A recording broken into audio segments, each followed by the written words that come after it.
చిత్తకూరు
బీర్లో మొత్తం కష్టమైంది. నేను 9 బీర్లు పట్టకపోయినా 9 బీర్లకి వెళ్ళి బీర్లో మొత్తం కష్టమైంది. పాకులు మొత్తం పాకురే కాదు ఇవ్వడితే అని మనకు సంబంధం లేదు కదా. ఎందుకంటే మన వర్కర్లు మనకు అక్కడికి వెళ్ళి వాళ్ళు ఆర్డర్ కొడుతారు, మనకు కష్టం కదా.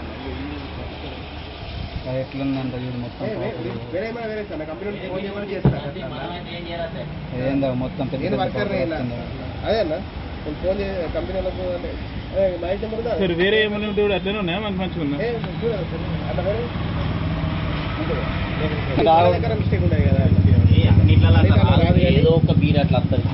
నేను నైట్ వద్దాం నిన్న నైట్ వద్దాం అనుకున్నా, నిన్న నైట్ రాలేను. మళ్ళీ అడగలేదండి. మనం ఏం చేయరా తిని మనం తయారైతే కాదు, మన పక్కకు వారేరా స్టాక్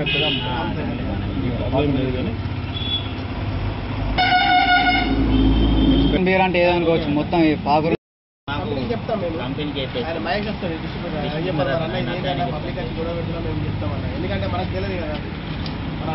కంపెనీ క్లోజ్ చేస్తారు. ఎక్స్చేంజ్ చేసుకున్నావు కదా.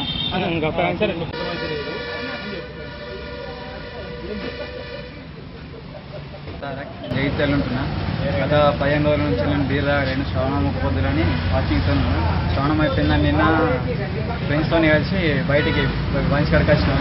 బీర్ తీసుకున్నా. ఇంత నిన్న ఏమైందంటే బీర్ కొన్నాక మళ్ళీ చూసే వరకు మొత్తం పాకుంది. ఇక బీర్ తాగిట్లని పక్కకి పెట్టేసిన. మళ్ళీ వాళ్ళు వచ్చి మార్నింగ్ వచ్చి ఇక్కడ షాప్ కాడ ఇచ్చేస్తే ఇక కొత్త బీర్ లేకపోతే మధ్యలో తయారవుతున్నాయి. ఎక్కడ తయారయ్యని అర్థమవుతుంది కదా. ఒకవేళ ఆ బీర్ తాగుతాయినా పాతమైన బీర్లు డ్యామేజ్ ఉన్న బీర్లు అవుతాయి, పాకున్న బీర్లు అవుతాయి. ఏమవుతారు ఇంకా ప్రజలు. వేసే వాళ్ళ మేము చూడకుండా తాగుతాయి. మా ఆరోగ్యానికి ఏమైపో ఎవరు బాధితులు అవుతారు మా ఫ్యామిలీ.